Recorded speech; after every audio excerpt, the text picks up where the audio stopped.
right, 23 minutes before 10 o'clock. Thank you for tuning in. This is an interesting book right here. I believe it's one of two books. Doug Oliver is on the phone. He is a geologist, a researcher, an explorer for minerals. He teaches at the college level. He's a part-time race car driver, which is... That's cool. Which is race car spelled backwards. And he's a author. His book is called Resuscitation and All That Follows. And he does have a second book, Resuscitation and... oh my gosh, what was the other one? The Oracle of Wessex, right? And I think, has he been with us once before, Owen? I feel like we've spoken to Doug before. Yes. Making decisions without fear. It's not too late to overcome missed opportunities. This is basically about having a second chance in life, and I think I've had 2, 3, 4 chances at this lifetime, so I think maybe I'm living on borrowed time or something. Doug Oliver, good morning, sir. How are you? Good morning, Larry. I'm fine, thank you. And where are you? Where are you calling from? Dallas, Fort Worth, where it dropped below freezing here last night for the first time in this winter. Did you get snow? Not here, no. It snowed south of us, oddly enough, down around Austin and San Antonio. Oh, okay. Yeah, I heard something on the news about Texas getting snow, and it's such a big state. I wasn't sure where. So, thank you for being on. Have you had the second chance opportunity in your life and something dramatic, or like in my case, it was a divorce. So I don't know if that's the same thing, right? I think I've replaced just about everything except my wife. Good for you. Matter of fact, yeah, I just entered a new phase in my life about 3 weeks ago where I'm replacing body parts now. Oh, what? Yeah, I'm the proud owner of a new shoulder. I got what looks like a 7-iron wedged to my left arm over here. Oh my gosh! Oh my gosh! So I'll get to try some new things in the spring once I get through physical therapy. Oh my gosh! And you're taking it with such a good humor, it sounds like. Well, the truth is, it's something I had put off for probably about 7 years. To be quite honest about it. I didn't really injure it; it just wore out. I mean, when I finally saw an orthopedic surgeon, he says, "Okay, you're supposed to have 4 millimeters of cartilage. You have 0." Oh, you're just so you needed it. Yeah, I was just bone on bone. And so, my wife had used the same orthopedic surgeon this past summer when she broke her kneecap while we were hiking, and I really liked the guy, and so we did it, and the truth is, I suffered no pain afterwards. Matter of fact, the biggest issue I had was they put me on painkillers because they thought I was going to be in agony, and actually the painkillers were more of a curse than a blessing, And so I got rid of those after a week, and like I said, I'm starting physical therapy now. I've got as much motion with it as I had before I got the surgery done. Is that right? So again, yeah, I'm starting a new chapter in life, and so I'd recommend anybody out there that, look, if you're postponing getting a knee or a hip or anything done, bite the bullet, because I don't know anybody who hasn't had a joint replaced yet that hasn't said the same thing. Why did I wait so long? Oh my gosh, well that's good to hear. Yeah, I'm sure there's a lot of people who are just afraid, and hearing your story is probably going to help them a lot. I wanted to tell you about a couple of second chance stories that we all know, and the Grandma Moses story. I mean, she waited until she was way up there in age to start drawing pictures, and she became famous for the Christmas cards, I think it was, or the greeting cards. We had a guest in here just the other day. He was a police officer for his whole career and retired. He's in his upper 60s and became an author like 2 years ago, and now he's doing pretty good writing books. And we had another gentleman in here who was homeless. Whatever happened in his life, he ended up homeless, and he went to kill himself. He drank, what did he drink? Bleach and ammonia and rat poison. Yeah. Rat poison. And so he actually thought he was dead. And then he didn't die. And when he came back, he realized he had a second chance. He realized he had made a mistake or almost made a mistake. And now he's doing something completely different than what he was doing earlier in his life.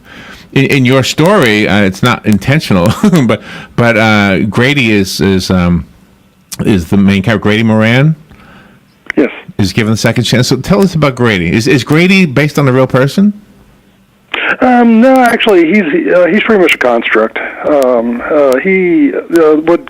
story begins shortly after he has a transformative accident. He's the sole survivor of a car crash that wipes out his whole family. And as the title suggests, he was resuscitated after he died. And so he comes back and he sets out to remake his life, and he's pretty successful at it.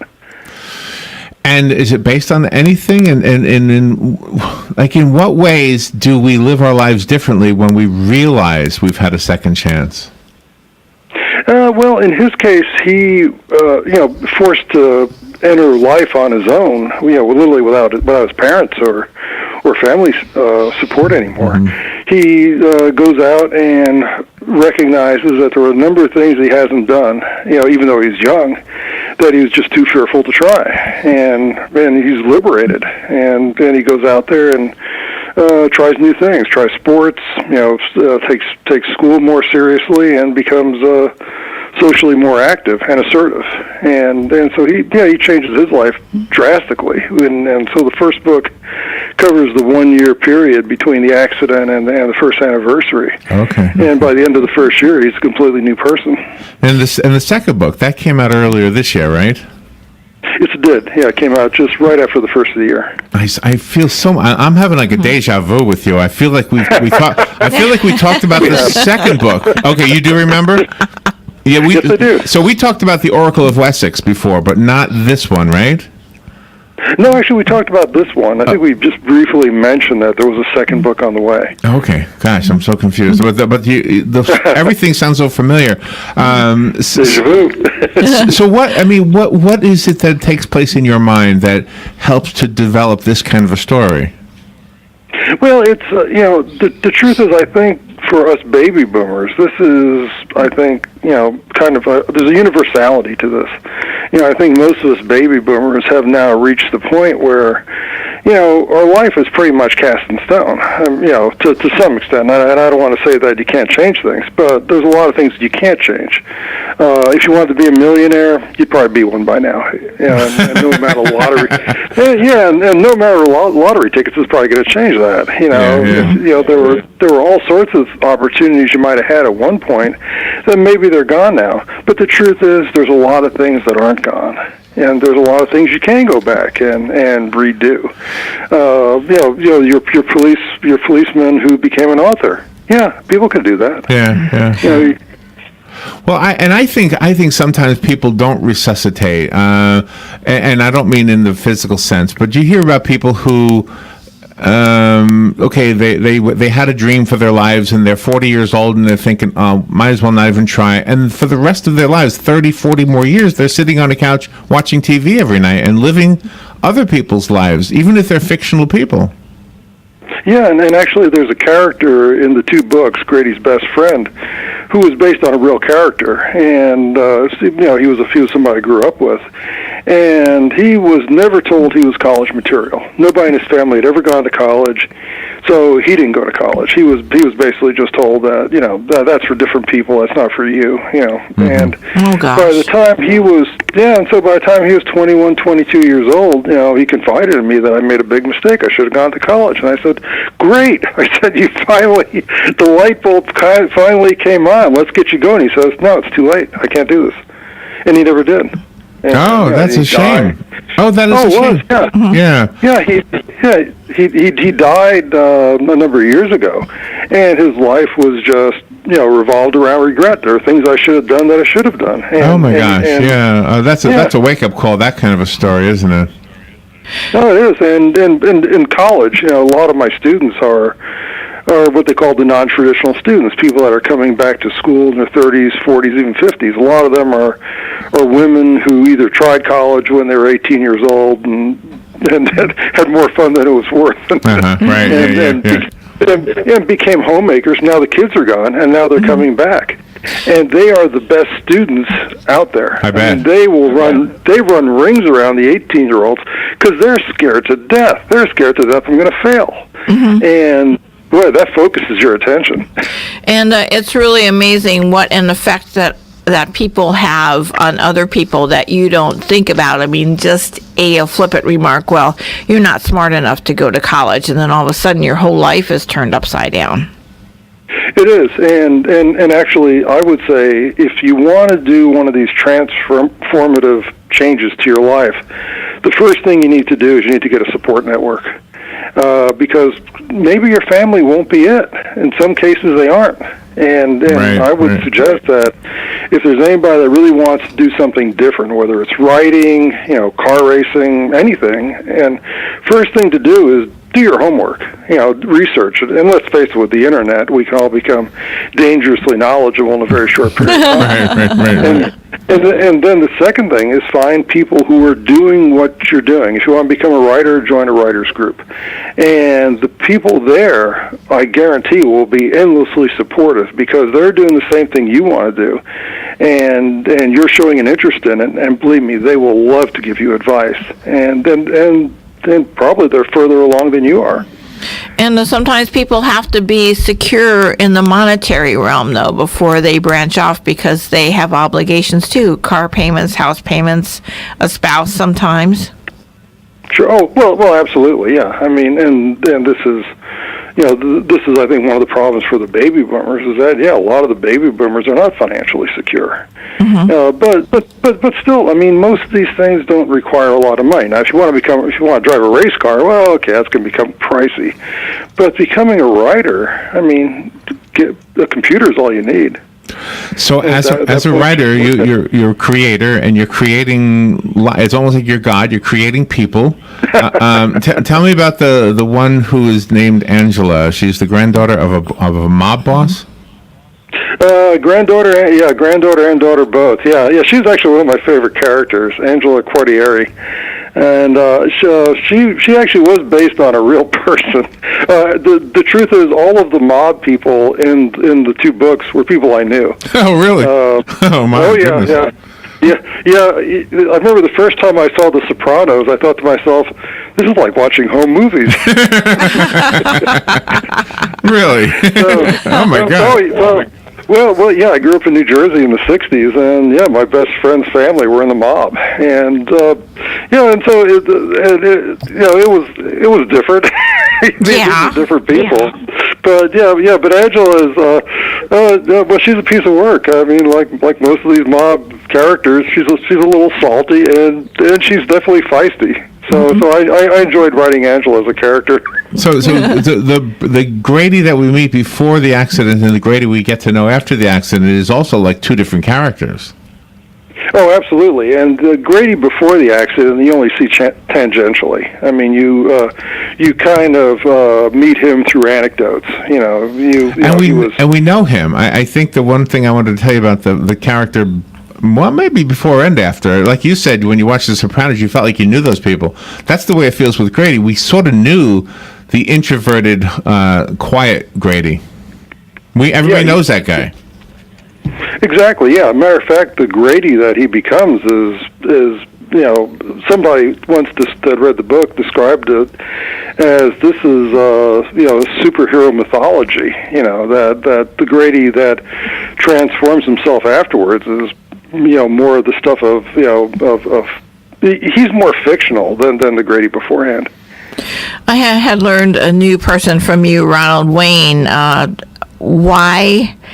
What was about his personality that he did not want to pursue the efforts with Jobs and Wozniak?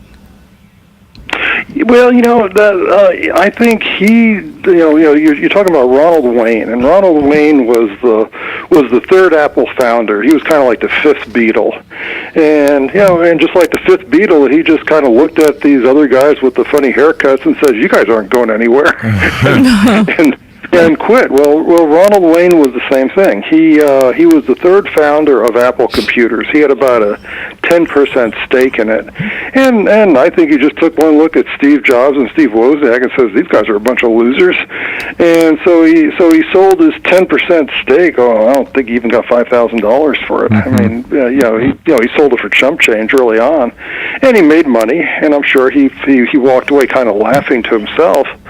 And little did he realize that, this thing would transform itself into this monstrous company. Yeah. And it's been said that if Ronald Wayne had kept his 10% stake, it would be worth $75 billion today. Oh my gosh, it's almost like the Bitcoin phenomenon right now, right?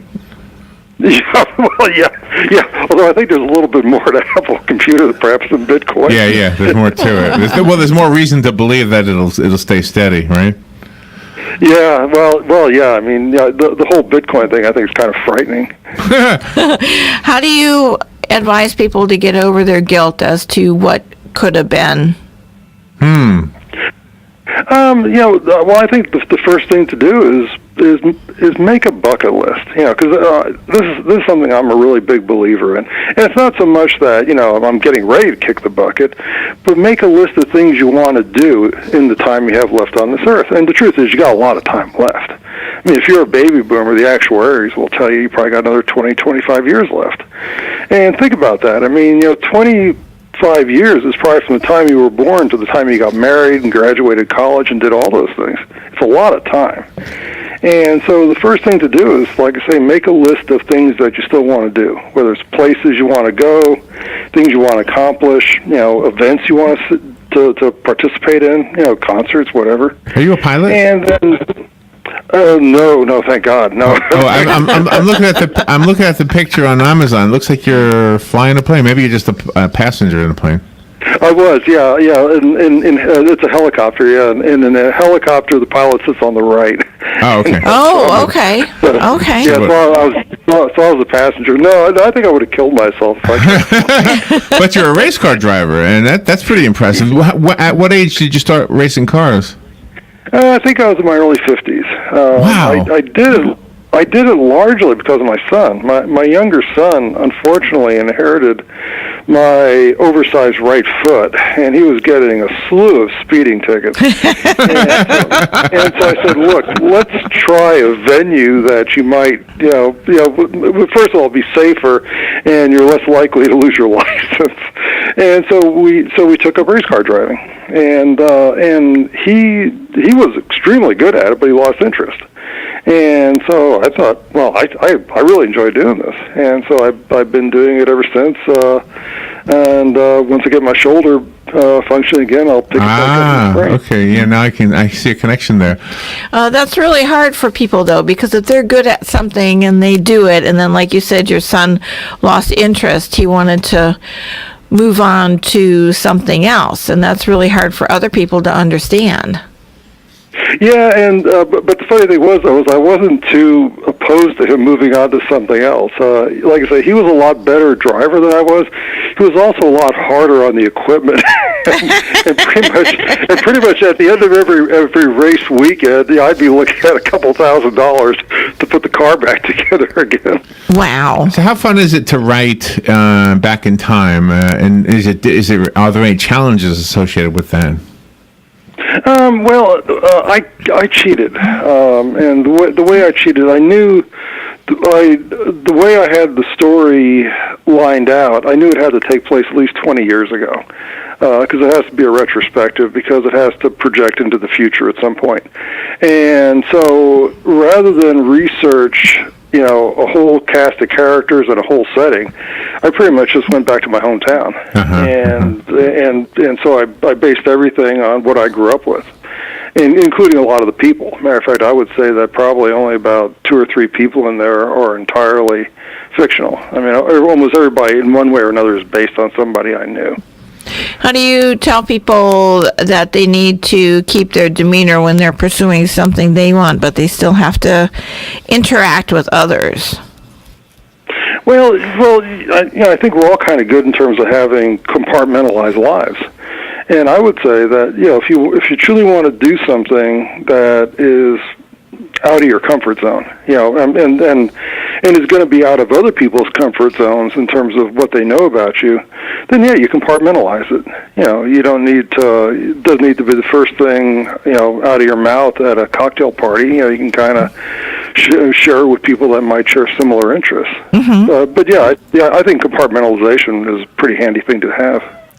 The book is called Resuscitation and All That Follows. The second book in the series is Resuscitation and, oh my gosh, I have to click on my thing here to see it. What was the second one? I'll just ask you to say it. What was the title of the second one? Resuscitation, The Oracle of Wessex. The Oracle of Wessex. Okay. I have the one that is the first one and all that follows. So call me if you'd like the copy that Doug Oliver sent to us, and I'll be glad to leave it for you on Patsy's desk. The rest of us have to go buy it. I found it on Amazon. You got good reviews, by the way. I'm seeing on here. Oh, thank you. Yeah. And do you have a website of your own?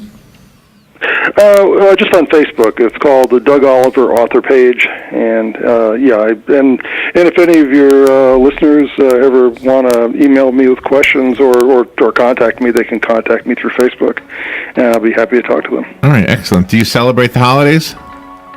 I do, yeah. All right. Matter of fact, with my one shoulder, I got to put up some luminaria around my house this weekend. Nice. Doug, thank you for being on the air with us. It's always fun talking to you. Well, it was a pleasure talking to you too, Larry, and you as well, Robin. And we will be right back.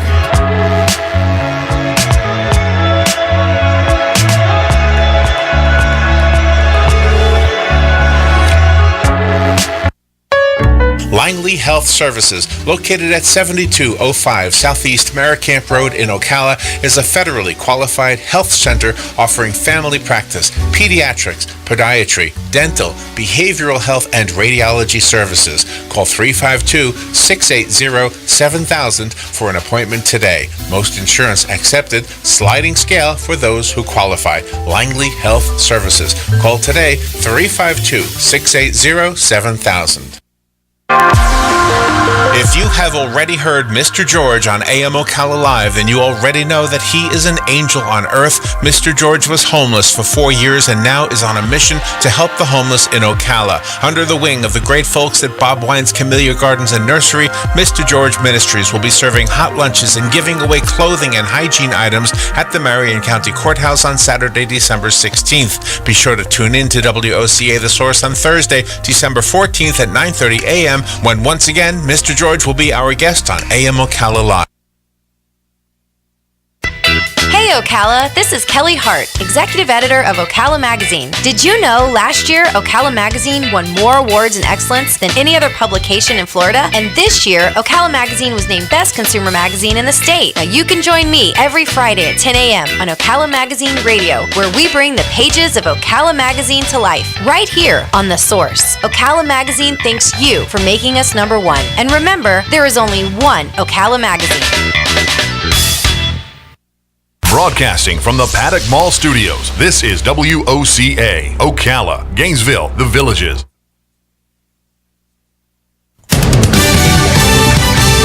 Fox News Radio, I'm Chris Foster. A strong monthly jobs report's out with unemployment still at a 17-year low. 228,000 jobs. That's how many jobs the U.S. economy added in November. The unemployment rate held steady at 4.1%. Average hourly wages up 0.2% year over year, 2.5%. Fox's Adam Shapiro in D.C. There are protests in several Muslim countries today. We were protesting against the establishment of Jerusalem as an official capital of Israel. He's a political party leader in Malaysia against President Trump's decision to formally recognize Jerusalem as Israel's capital. Secretary of State Rex Tillerson says in France, he was, I think, very clear that the final status of Jerusalem is a matter that would be left, including the borders, would be left to the parties to negotiate and decide. A Palestinian man's reported killed by Israelis in protests in Gaza. Fox News. We report, you decide. When it comes to the holidays, the hustle and bustle doesn't stop. Well, unless your car breaks down. Whatever this season brings, it helps to have Hum by Verizon. Hum is the connected car system that assists and empowers drivers. Now you can check your car's health from your phone, get help if you're stuck on the side of the road, and if Hum detects a crash, it can automatically notify emergency services. It's a smart way to stay informed about your car and keep your family safer on the road. This holiday season, get Hum and get where you're going. Visit hum.com or your local Verizon store for special holiday savings. So I always have big plans to start my shopping early. Then life gets in the way. But thanks to thecompanystore.com, I always get the gifts right. They make great homemade gifts that are perfect for everyone in my family. And if you know my family, that's a gift in itself. Thecompanystore.com